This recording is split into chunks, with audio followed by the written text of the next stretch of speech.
I'm Professor Anil Pradhan from the Department of Astronomy and Chemical Physics and Biophysics at Ohio State University College of Arts and Sciences. We are very happy to host a Leadership for Academicians program sponsored by the Government of India, Ministry of Human Resources and Development in partnership with Aligarh Muslim University.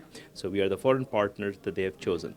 So the aim of this workshop is to inculcate leadership skills in participants who are already very senior academicians in India. They are full professors, heads of departments, and on their way to leadership positions in academia all over India from many Indian institutions. And so the point is that we have selected 14 themes, 14 leadership themes, ranging from administrative skills, from international aspects and perspectives, interdisciplinary research, disciplinary research, business skills, as well as political and nationalistic themes as well. Along the way, we have teaching and learning skills as themes, stress management, digital education, and a variety of other things that academic leaders should in fact have a broad knowledge of as they move from their own disciplinary excellence into areas that in fact govern not only students, of course ultimately the students, but also they should govern the institutions vis-a-vis the national governments as well as the international collaborations. So we are very happy to host this group of 26 illustrious academicians from India and from I think approximately 10 universities, central universities in India. And from now on, our next, we are project coordinators. I'm Professor Anil Pradhan. Co-project coordinator, Ohio State, is Professor Sultana Nahar from the Department of Astronomy. Our partners from Aligarh Muslim University are Professor Abdur Rahman Kidwai and Professor Faiza Abbasi. So you'll hear from them, and I'll pass the microphone on to Professor Sultana Nahar, who will also issue a welcome to our colleagues from AMU. Assalamu alaikum, namaskar, and good afternoon. So greetings from the Ohio State University LEAP, which Professor Anil Pradhan mentioned. LEAP is for Leadership for Academicians program. So LEAP 2019. Okay. So we're holding this workshop at Ohio State University, and as Anil mentioned, we have 26 professors from 9 central universities. I'll name them: Aligarh Muslim University, Anna University, Anna Malai University, Baba Saheb Bhimrao Ambedkar University, Banaras Hindu University, Bharati Dasan University, Jamia Millia Islamia, Sri Guru Govind Singh Ji Institute of Engineering and Technology, and University of Allahabad. So all these members, they arrived here on Sunday, and we are holding our sessions from Monday, and we had the first greetings by our president, Professor and Dr. Michael Drake, and the session started. We have all the experts from the Ohio State University are coming to give lectures, and there is a treasure of knowledge that they're giving, and all the participants are finding they're very useful. And I know our coordinators are here from Aligarh side. The main coordinator is Professor Kidwai, and the other coordinator is Professor Faiza Abbasi. Actually, I'm going to just ask them whether Professor Kidwai would like to say. Professor Abbasi, please come here. Thank you very much, Professor Sultana.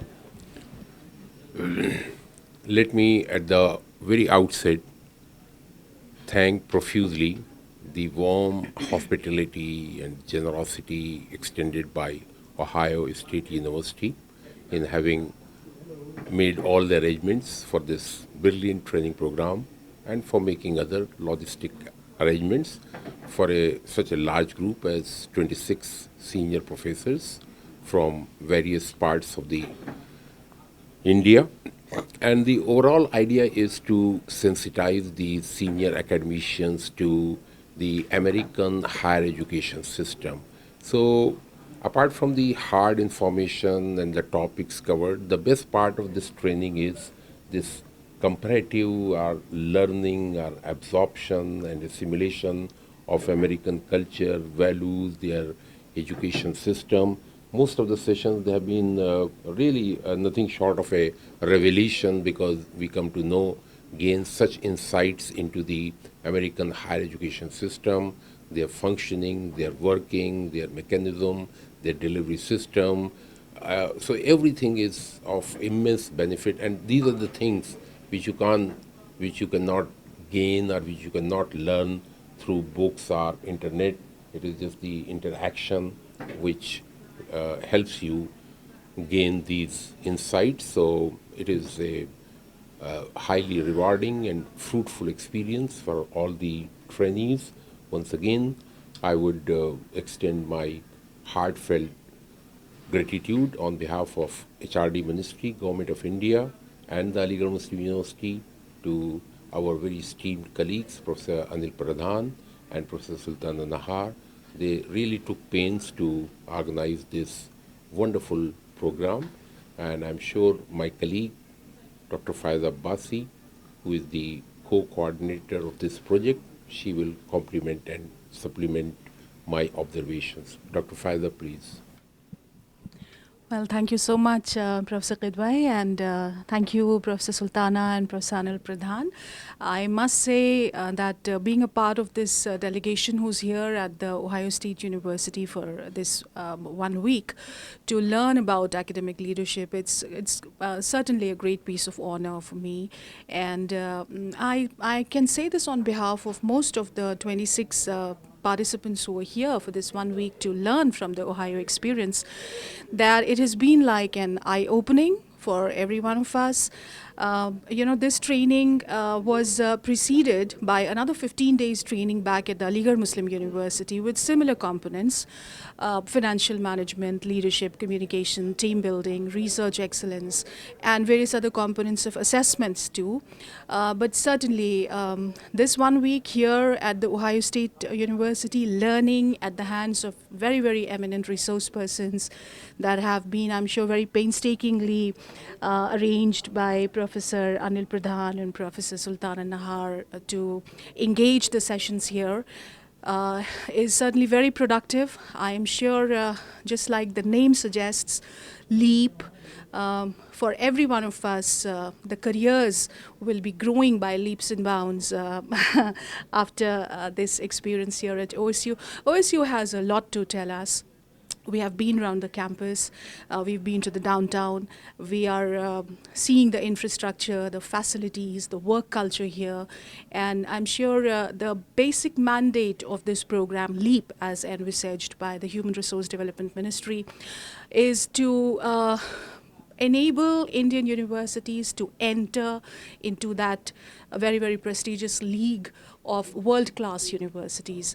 So I'm sure spending time here in a very, very hands-on manner at the OSU will give us academicians who are all participants in this training program, who can certainly get back, as Professor Nahar told you, we are representing 9 universities, mostly central universities of India.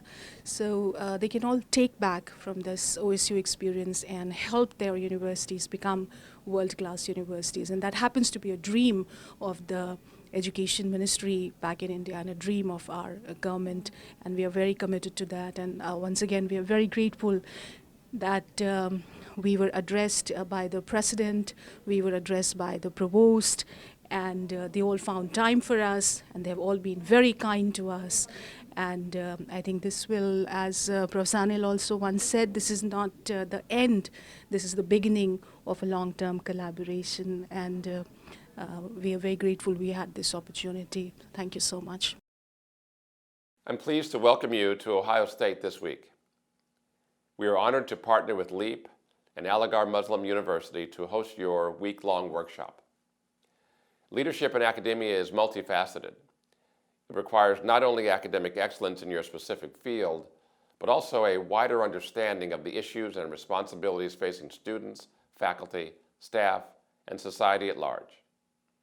This week, you'll hear from experts across the university and examine aspects of academic leadership ranging from interdisciplinary research, public and government policy, diversity and inclusion, teaching and learning, and national and international outreach.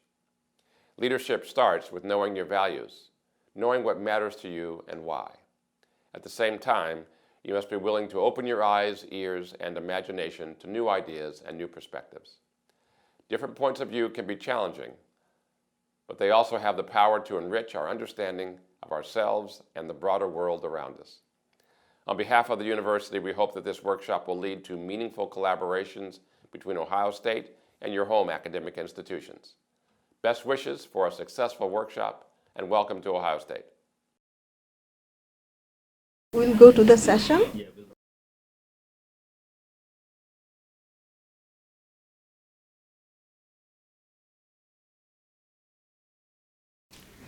Welcome to the afternoon session, everyone. It's my great pleasure to introduce none other than Dr. Frank Islam.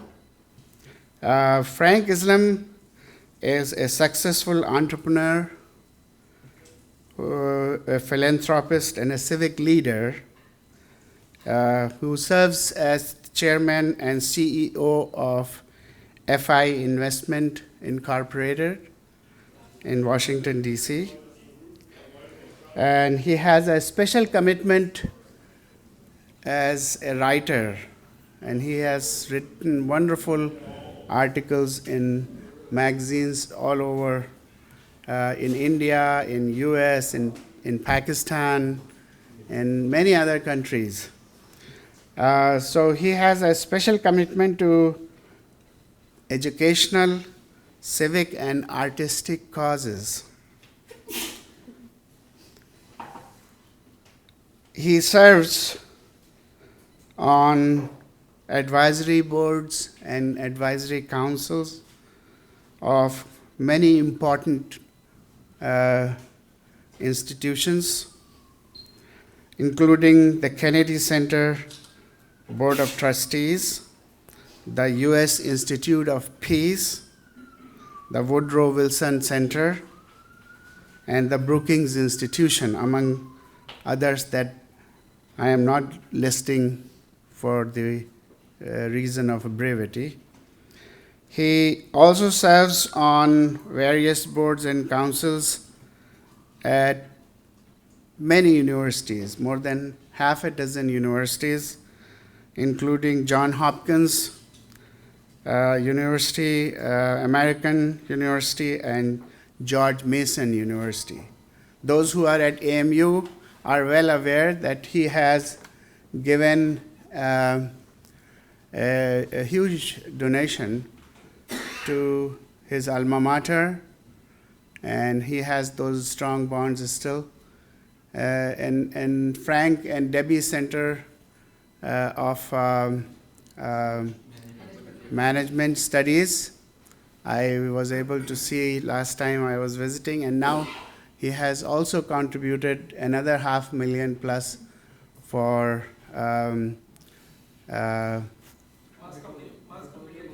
Mass Communication Center. So just it's too many things that his hands.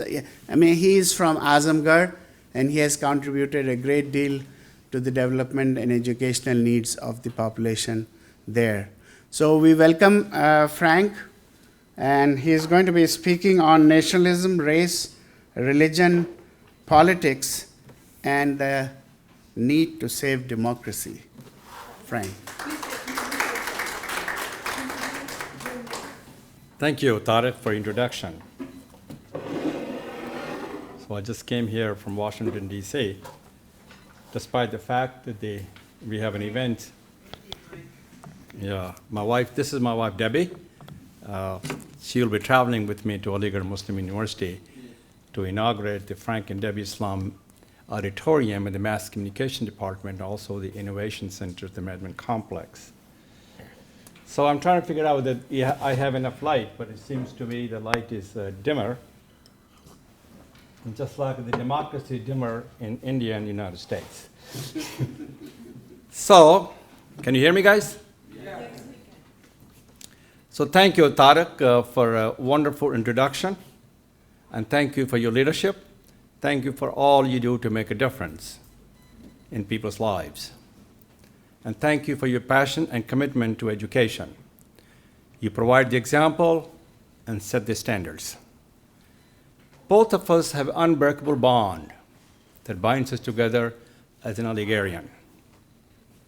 And we have been infused and injected and instilled upon us the values of Aligarh. And both of us are linked by a common goal, common cause, and common commitment. So thank you very much for being here, and thank you for all you do. He's right. His father was my teacher, one of the best teachers I ever had in my life. I'm deeply grateful for all he has done. So a little bit about my own personal story before I go to my speech here. Professor Kazmi, his father, introduced me to a professor named Thron, Wolfgang Thron, who came from University of Colorado when I was just a student, a young person. And I crossed the Atlantic Ocean to realize the American dream. I came here at the University of Colorado, graduated, and then I started my business, and I grew it to several $100 million. As a matter of fact, I subscribe to the notion where President Kennedy once said, "To whom much is given, much is expected." It is much more rewarding to give than any money that I have made in my life. So thank you very much for your kind introduction. I want to express my deep gratitude to Anil. Anil, thank you very much for being here. And where's Sultana? Thank you, Sultana, for being here. And thank you, let me see if I can get Hassan Kamal for suggesting my name to be a speaker on this occasion. Thank you very much for all you do. And Hassan also is an Aligarhian, and he has done a great job, not only for Aligarh, but for many, many other things that he has done. Thank you for being here. I'm honored to be here. Before I give my remark, I want to say a few words regarding the Aligarh Muslim University. It is a true and timeless treasure. It is a precious possession. AMU has always been the beacon of hope, aspirations, and dream. What's best in me, I owe it to Aligarh Muslim University. This is where my journey began, and it shaped my story and determined my destiny. Its principles have always guided me throughout my life during the time of calm or the crisis. As you all know, the Aligarh shaped India, and India shaped Aligarh. My days at Aligarh Muslim University had a profound effect on me. It instilled core values that have served me in good stead throughout my life. Those values continue to be my guiding principles. My AMU education was a bridge to the future. It was an opportunity creator. The thought of Aligarh still lingers in my mind. It has never faded away from my memory. It's still fresh in my heart, in my thought, in my spirit, as it was long years ago. I must confess, though, having so many professors in the audience is a bit intimidating. For you, Professor, I say, please do not ask me any question. My math skills are not quite as good as they were when I attended the Aligarh Muslim University and left India to come to the United States of America to realize the American dream, to go to school in computer science at the University of Colorado. Indeed, when I got my education in India and the US, the slide rule was the tool of choice for calculations, and when you said computer, you meant mainframe. Pocket calculations and laptops were in their primary, and using an iPhone or some other cellular device for calculating, computing, or communicating had not even been conceptualized. That said, when I was invited to participate in this workshop, I was advised that the topic for my remarks should be nationalism, race, politics, and religion and the impact of those 4 factors on academic institutions in India and the United States. I immediately thought there was a mouthful, and it would take me a lifetime of research and writing to address those 4 topics or factors appropriately.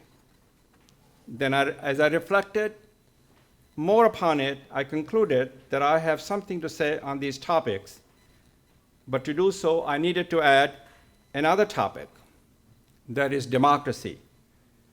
This is because democracy puts those other topics in the context for a meaningful and profound discussions. My invitation to speak here at The Ohio State University requested that I deliver a lecture. Well, I know lectures come naturally to you professors.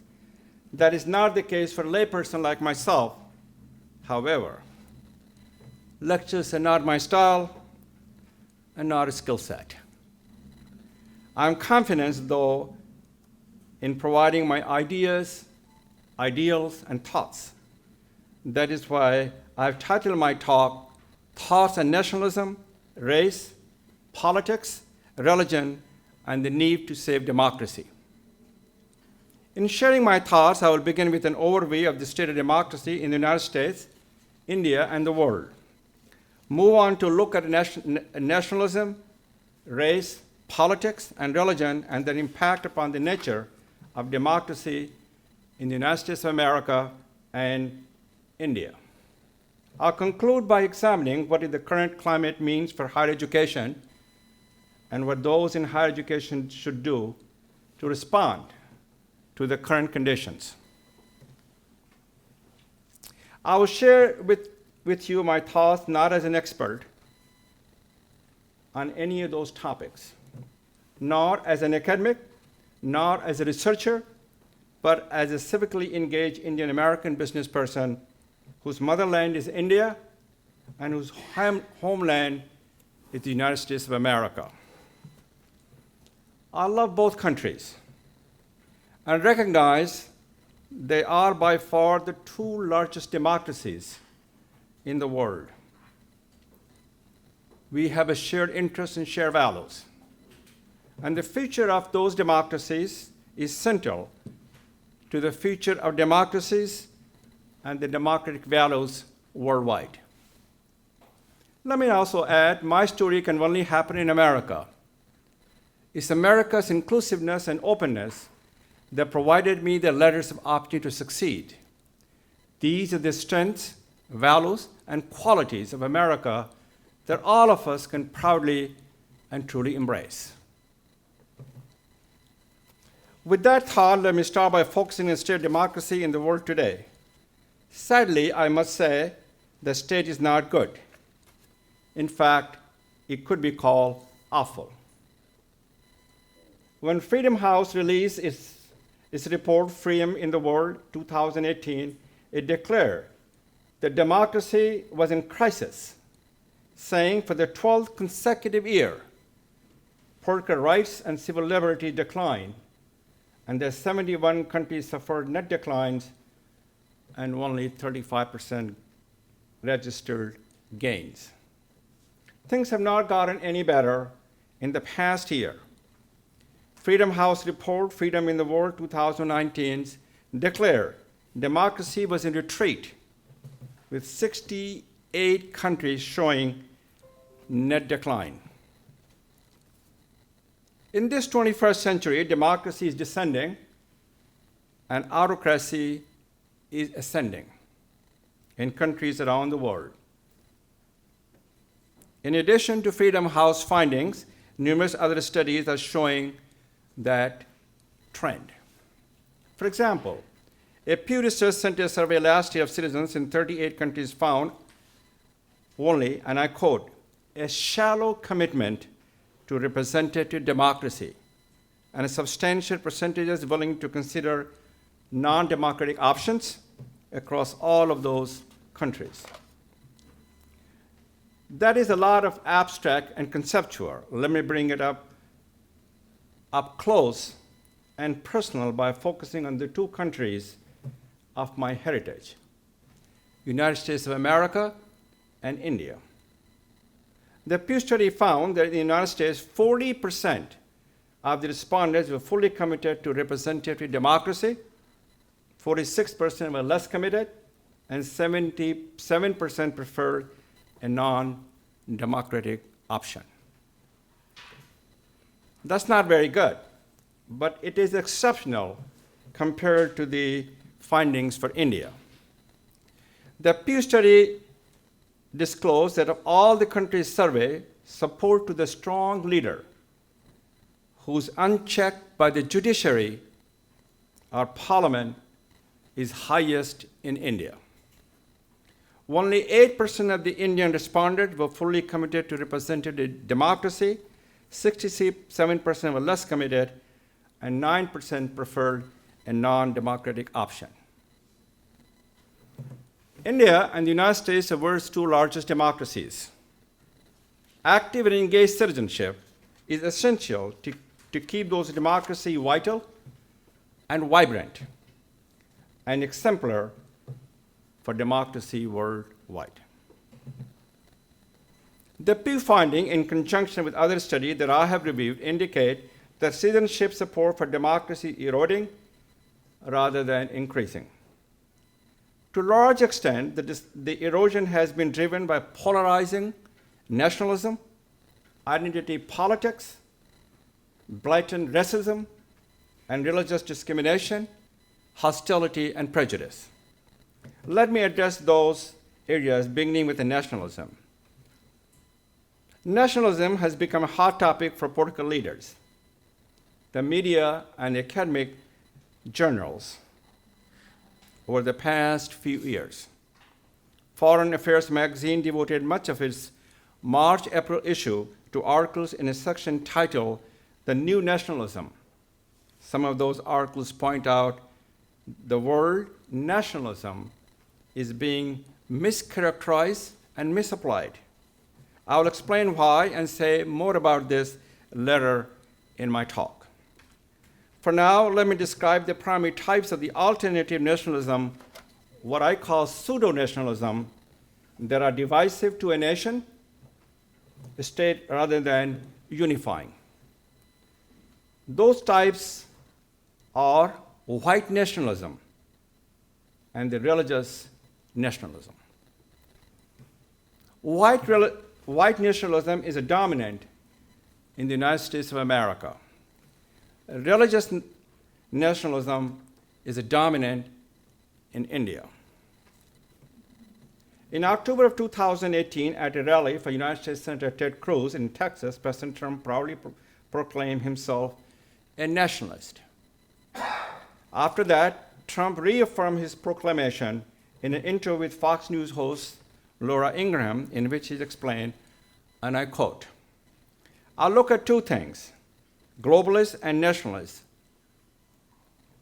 I am somebody that wants to take care of our country because of many, many years our leaders have been worried more about the world than they have about the United States of America, and they leave us in a mess.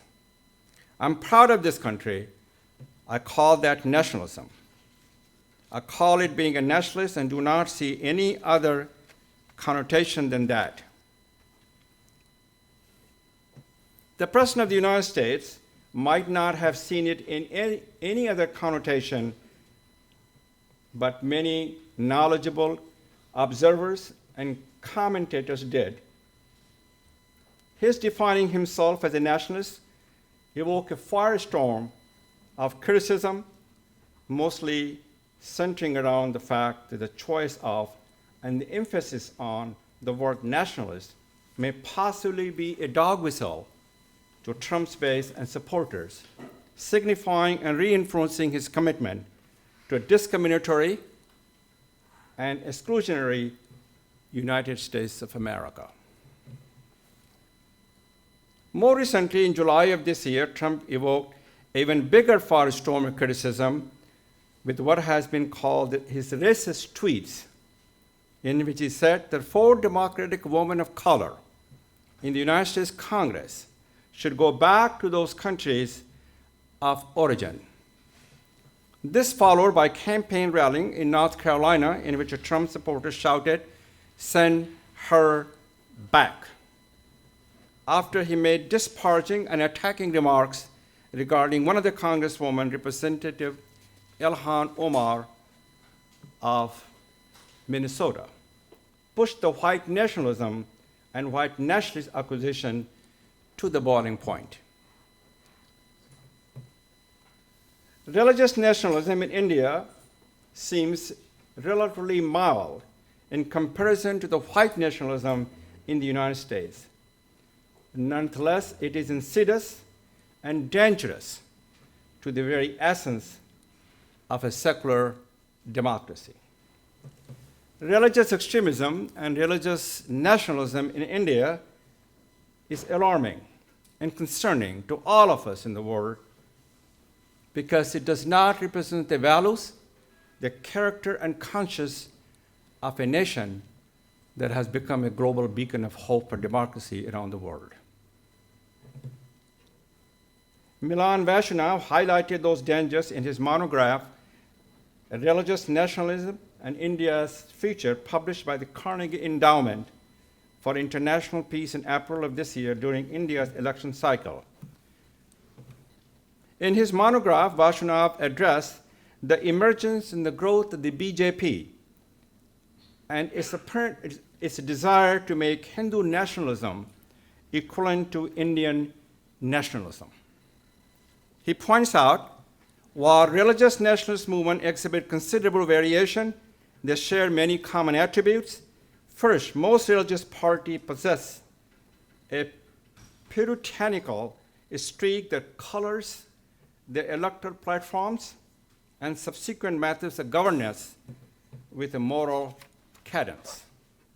Second, in many countries, religious nationalism uses moral appeals and rhetoric to advocate for economic austerity or draconian anti-corruption measures.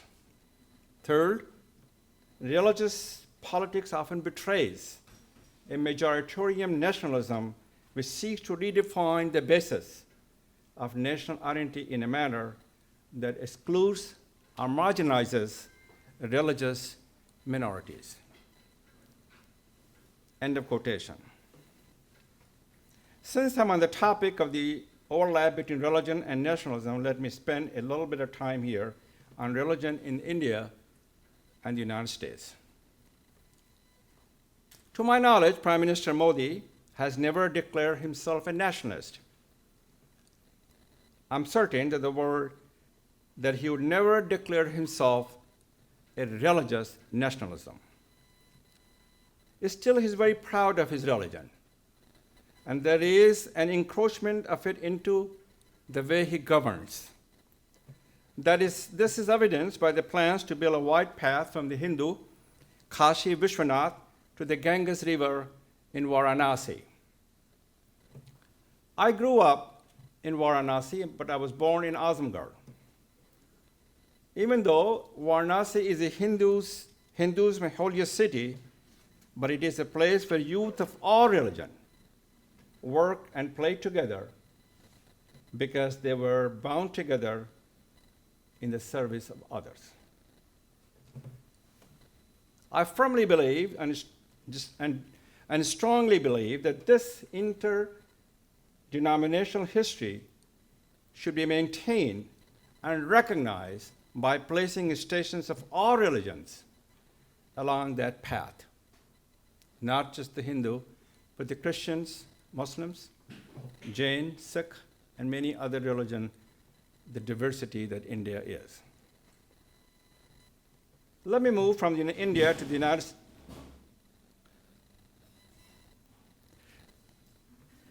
So let me move from India to the United States.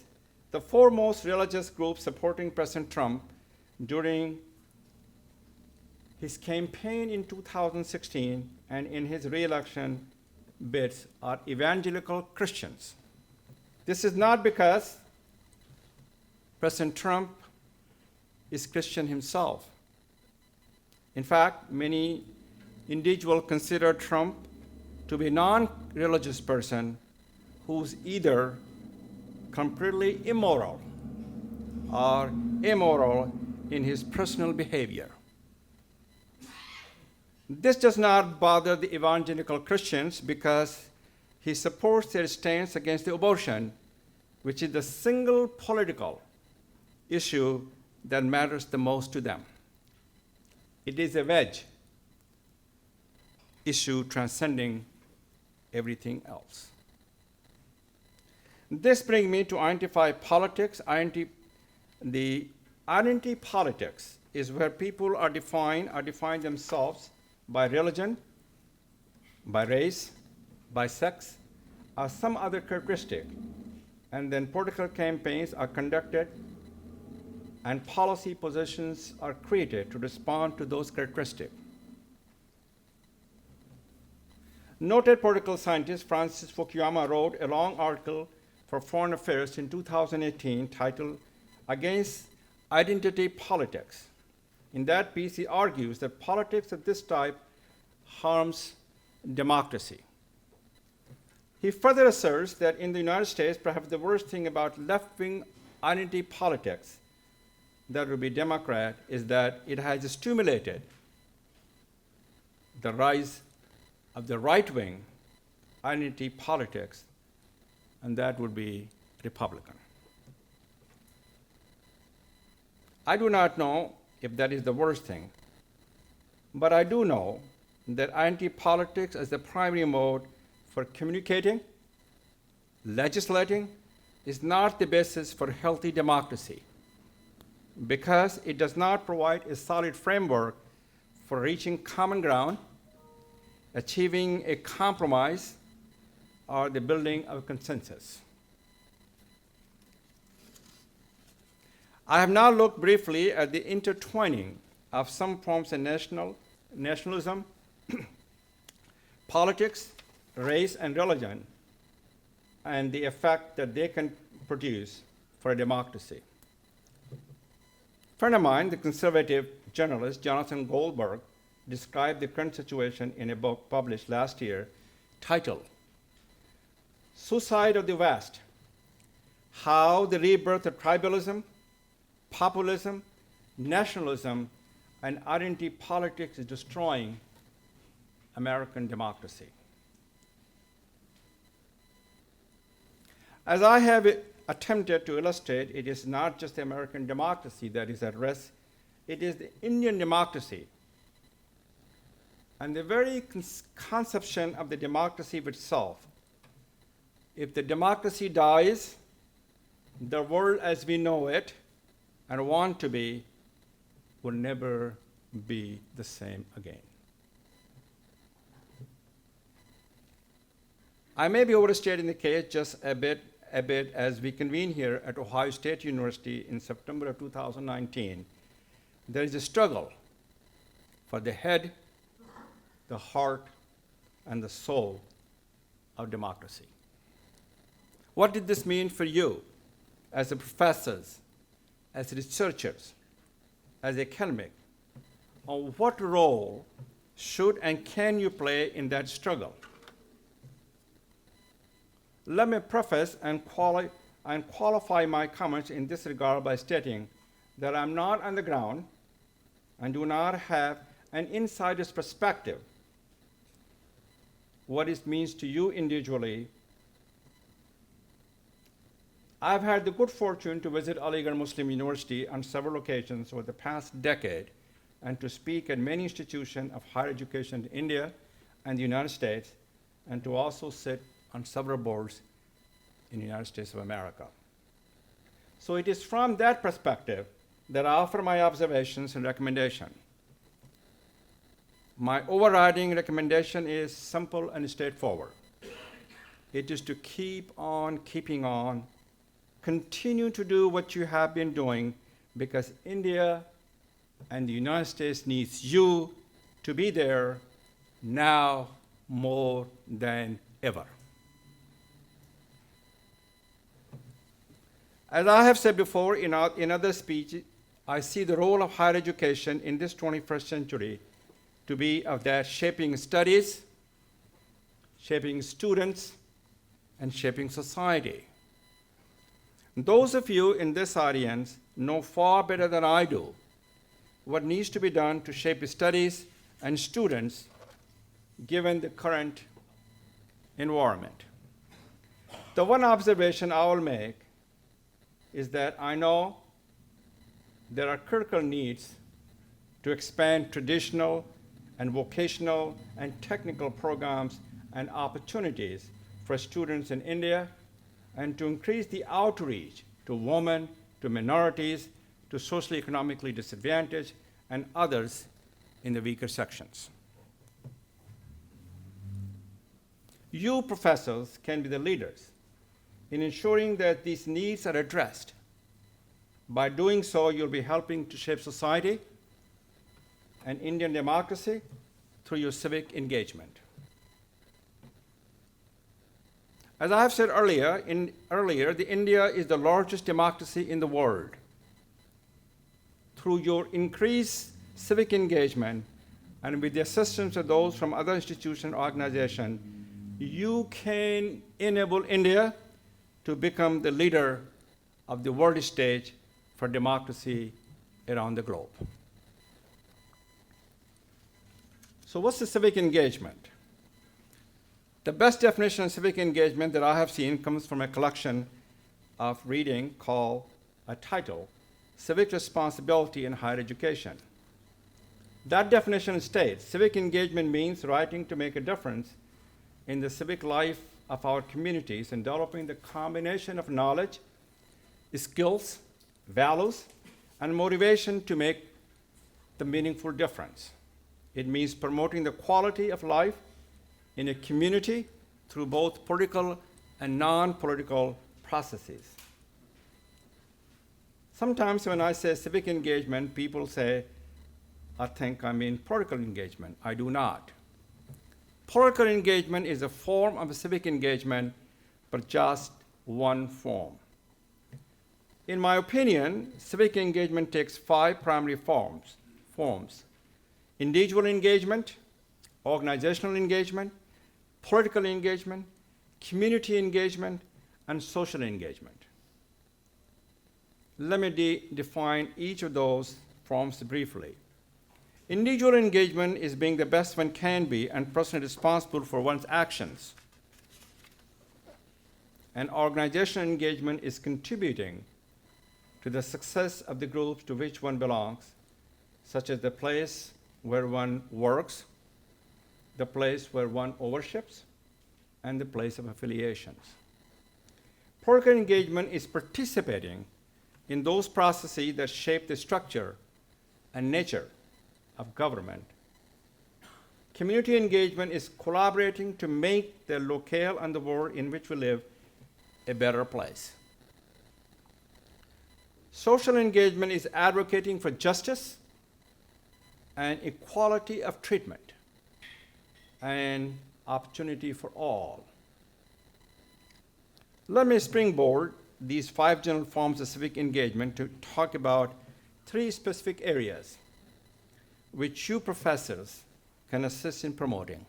They are the Indian democracy, a unifying Indian nationalism, a state of interdependence. In May of this year, as the national elections in India were drawing to a close, I wrote an article published in the Economic Times titled May 23, A Day to Celebrate India's Democracy.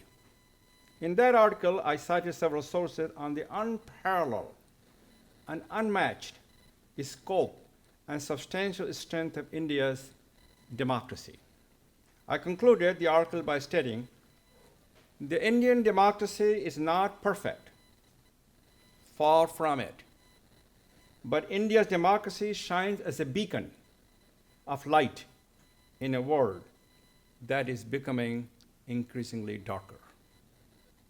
India has the potential to become a champion of democracy around the globe. If it does realize their potential, it will bring about a new dawn for the democracy in the 21st century.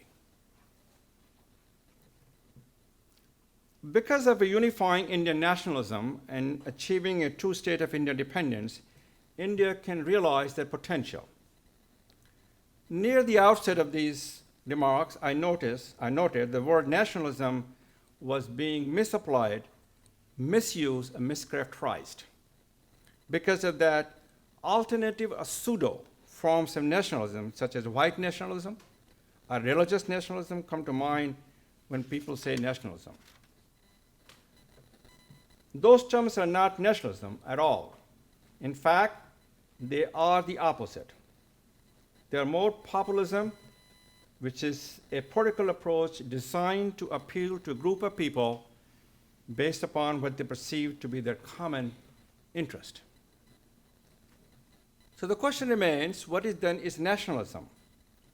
The Webster Dictionary defines nationalism as loyalty and devotion for to a nation, especially a sense of national consciousness, exalting one nation above all others, and placing promotion of its culture and interest as opposed to those of other nations.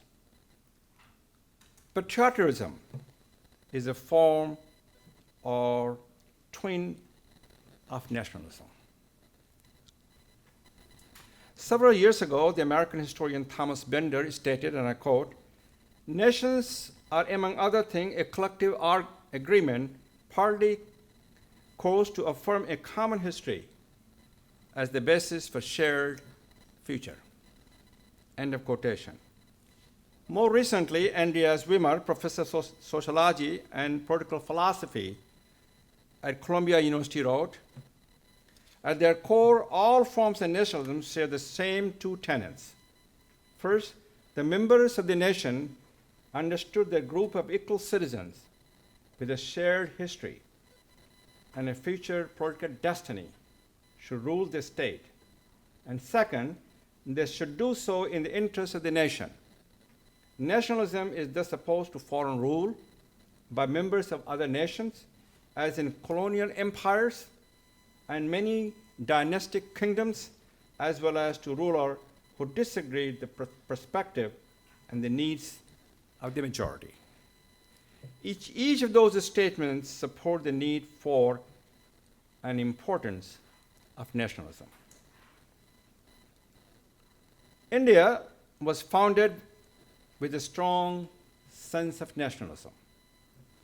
Omid Shani, a scholar at the University of Haifa, explained that in her book, How India Became Democratic, Citizenship and Making the Universal Franchise. In her book, she details how India was established from the outset as a country empowering the entire and extremely diverse population as voters. In his Independence Day speech, Prime Minister Modi this year said and proclaimed, and I quote, "One nation and one constitution." This spirit has become a reality, and India is proud of it. End of quotations of Mr. Modi's speech on Independence Day. Prime Minister Modi is correct when he says that one nation, one constitution. And that should be the goal for the Indian democracy. The Prime Minister is incorrect, however, when he states this spirit has become a reality. Achieving the goal of a one nation requires unifying nationalism. What India has achieved through the increasing influence and control by the BJP over the past several years, instead, as I have described and discussed earlier in my presentation, is the religious nationalism. Many pundits, both in India and the free press around the world, have criticized the Modi administration's recent action in seizing control of Kashmir and revoking Article 370 and Article 35A of the Constitution, which gave considerable autonomy to Kashmir as an example of religious nationalism. The justification of this move The justification for this move was the Kashmir's autonomy have increased corruption and nepotism. There has undoubtedly been some corruption and nepotism in Kashmir through the years, as there has been throughout India and the states. I must confess, the question in my mind becomes why the radical step was taken to address this condition in India's only states with a Muslim majority. I do not know what is in the Prime Minister Modi's mind. I do know that this act does not bring India and the Indian people closer together as one nation under God. That is why in 2020 and going forward, India needs to reinforce its commitment to unifying nationalism. One way it can be done is by stressing the interdependence of all the people of India, regardless of their race, religion, caste, creeds, background, and belief. For this Independence Day in India, I wrote an article published in several Indian newspapers titled, "Celebrate Interdependence on Independence Day." That article is a bookend to my May 23 edition Election Day article I referenced earlier.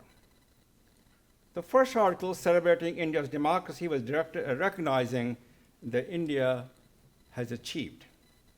The second article celebrating Interdependence Day is directed at recognizing all that India can become. I began the Interdependence Day article as follows.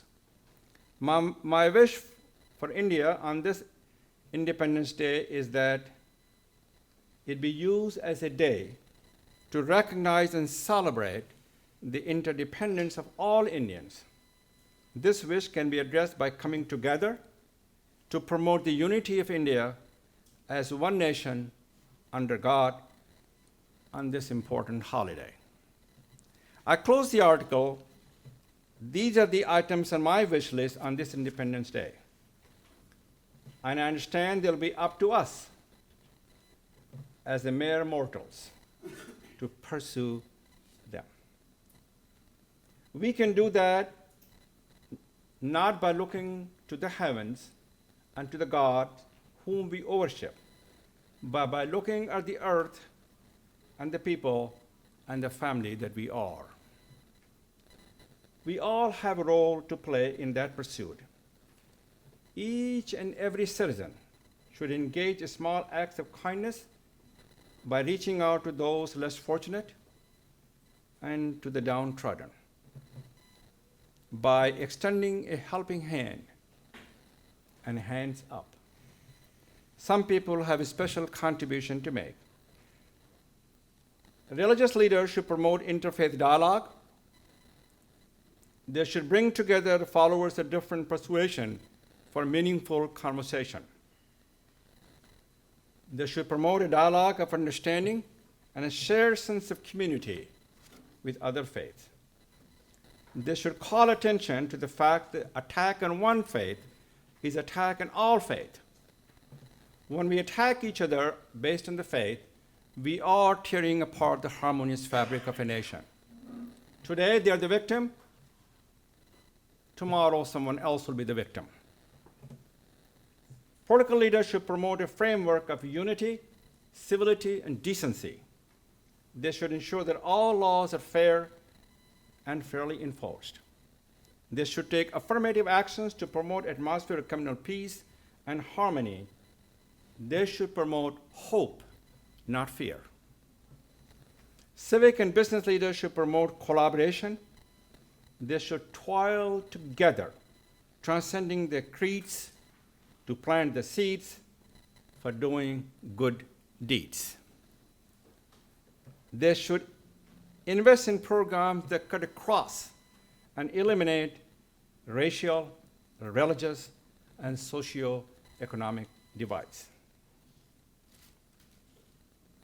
Being here with those of you in higher education today, let me signify upon the pivotal role that all of you can play in helping India achieve its interdependence. I say pivotal because you can influence studies, students, and society through your good work. Your impact through research, writing, and teaching goes far beyond the walls of the university. It can go across India, and because of the growth of the Indian diaspora, into the United States and around the world. You are a difference maker, empowering others to make a difference. I stand before you to say in all humility that the difference Aligarh Muslim University made for me is enormous, and that difference has prepared me to make a difference for all of you in the world. I know that you're already doing good and excellent work and committed to doing more through the Indo-US Center for STEM, Education, and Research. You are building that bridge. My wife Debbie and I are building others by establishing what Tariq said, Frank and Debbie Islam Management Complex at Aligarh Muslim University. We'll be going back to India in October to inaugurate the Innovations and Entrepreneurship Center in that complex and to dedicate the auditorium that bears our names in the Mass Communication Department at AMU. So through our civic engagement, we all involved directly or indirectly in efforts that can help save and preserve democracy. For the past few minutes, I have focused primarily on the need to promote the Indian democracy, a unifying Indian nationalism, and a state of interdependence in India. There is a similar need to promote the democracy of the United States of America, a unifying American nationalism, an American state of interdependence. Unfortunately, the need here in the United States in these areas is greater, far greater than in India.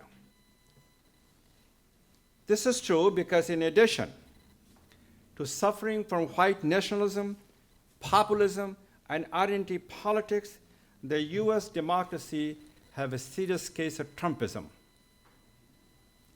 Trumpism. This malady has infected the United States because President Trump captured the hatred, prejudice, and discontent that was present in the country and injected into it his own narcissism, self-interest, and promotions and ignorance of things governmental and the democratic process, and that is spread it across this country and throughout the world. I do not want this case of Trumpism to be fatal for the United States democracy. That is why at the beginning of this year, I established the Frank Islam Institute for 21st Century Civic Citizenship. I created the institute to address an increasing civic engagement deficit in the United States around the world and to enhance the concept of citizenship for the challenges and the opportunities of our times.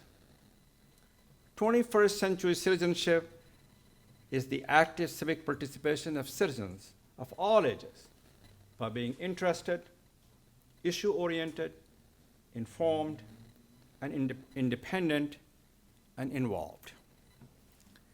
This institute has a website, publishes pivot point blogs monthly on important topics, issues a monthly newsletter, and will make annual Civic Engagement Champion Awards in collaboration with the National Association of the State Board of Education, the middle school, from across the United States, who are empowering the students in their classroom to be the citizens and the civic leaders of the future. I've covered quite a bit of ground in sharing my thoughts with you today. In closing, I want to leave you with one final thought. That thought takes us out of college classroom, away from the earth, into new territory.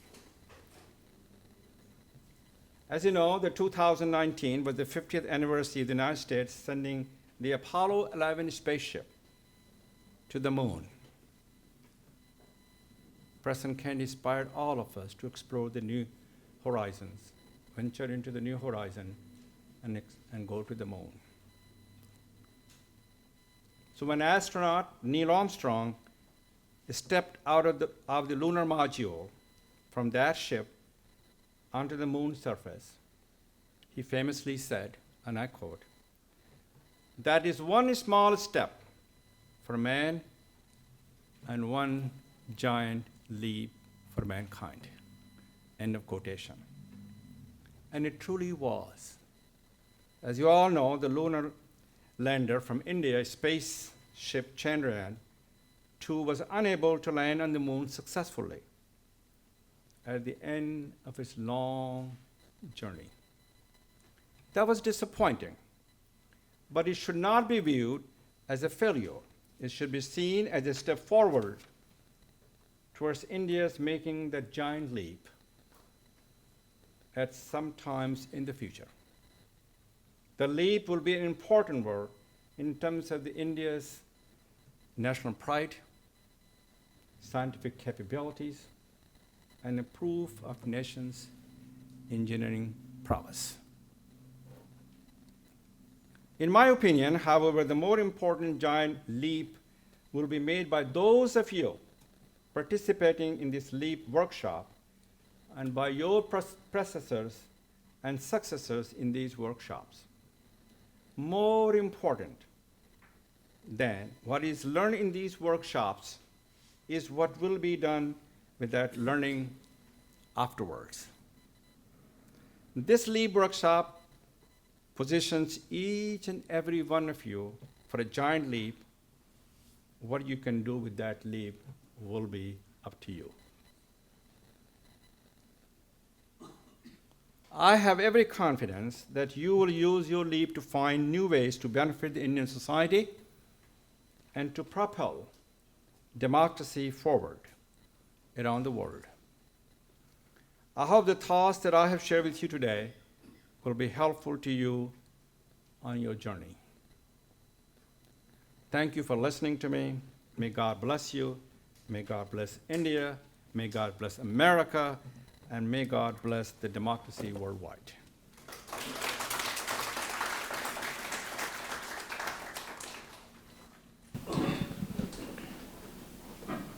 Thank you very much, Frank, for a wonderful talk. After this great meal that we had at lunch, we were about to go to sleep, but his talk kept us all awake and kept us on path. Thank you. Comment. Any comments that you guys would like to make? No comments? Just a small observation. Not on the political issue. We listened a wonderful lecture related to democratic issues by Frank Islam. He's definitely champion of the cause of poor. In India, we can say whenever he goes to India, definitely he has many charitable institutions. He contributes there. Just a small observation I would like to make sure. Definitely, India is a very big country. There are many issues. There are difference of opinions. But I think in a democratic setup, definitely there are differences. But when we adopt the policy of inclusiveness, definitely a large section of middle class is emerging in our country. People are now having their income, it is getting raised. Of course, when our society will be educated like United States, definitely there will be more coherence in the society, there will be more tolerance in the society, and definitely we will follow the path of development more rapidly. Of course, sometimes there are certain issues which pains us, and all sections of the societies who are concerned with the development of nation, who are concerned with the tolerance of the country, definitely they all are pained. Barring certain incidents which are unavoidable in such a large country, definitely the democratic setup is progressing at a rapid rate. Of course, so far as nationalism is concerned, its definition is different for politicians, but it is different for us. As academic leaders, we assure you that whenever we get opportunity of higher leadership in higher academic institutions, we will propagate the policy of tolerance without any fear or favor. We will provide equal opportunity to grow to all the people to whom we are responsible. So we should not worry that there will be problem in our democracy. It will flourish, it will grow, and in recent years, there have been only sporadic incidents of religious intolerance. There have been very good coherence in the society. Of course, there have been certain incidents, but those are not measured when we see the magnitude of the population and difference of opinion in the large country we have. Thank you.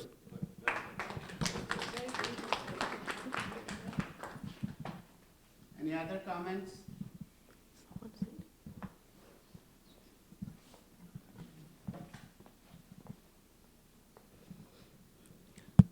Yeah, Professor has given the overview on the democracy and how civic engagement should play an effective role for the development of democracy.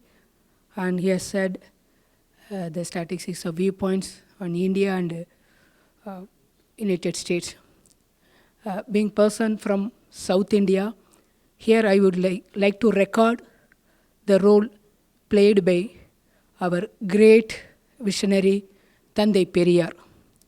Thandai Periyar, right from the beginning, there may be contradictory remarks on Thandai Periyar on whether the existence of God or not, that is a different issue. But he was the one, right from the beginning, he fought for the humanity. He was dead against the casteism, and he was a great rationalist, visionary person. You know, like in Tamil Nadu, people are more or rationalists, they think, and the Dravidian movement is very far in a high role in Tamil Nadu. It's all because of Thandai Periyar. And here I like to request and place it in record, be human, respect our fellow people. Thank you very much. And Tamil Nadu is in India.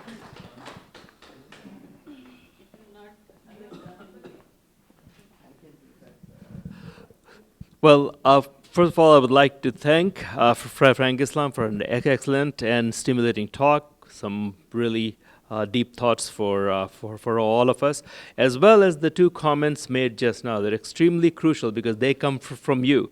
And the role of Periyar, the North Indians may not know him. He is the figure that is acknowledged all throughout South India.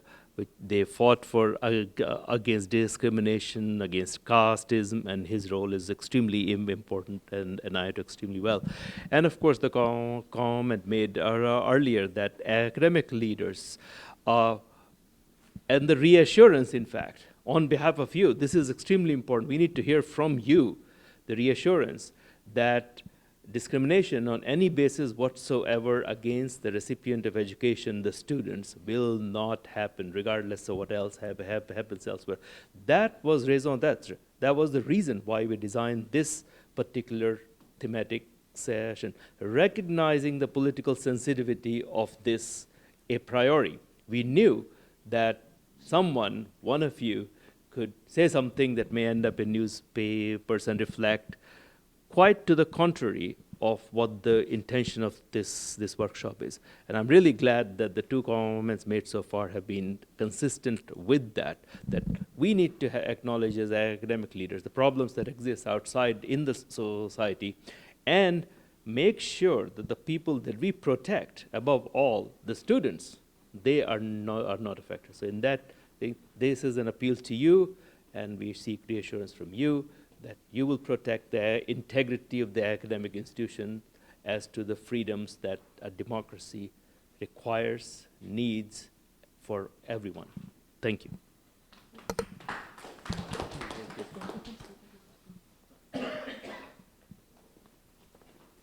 Let's keep it with last Yeah, comment, sure. because we're getting close to the next topic. Thank you very much, Dr. Frank Islam, for your frank thoughts. Yeah.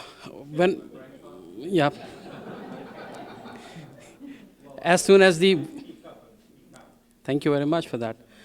As soon as the word democracy comes, it comes to our mind 51-49, I'm just trying to relate the Indian part of the training that we get for this leap. A very good statement we came across by one of the speakers. He said that let us not be autocratic, let us not be democratic, let us be consultative. So it isn't that if 51% people are on my side, I shouldn't care for the remaining 49%. We have to continue to learn how to develop consensus amongst the people whom I represent and also amongst the people who may not have voted for me. But still, if I'm a leader for everyone, and I have to take everyone along. That is my thought on it. Thank you very much. Well, let's give a big hand to all the thoughts and also the speaker.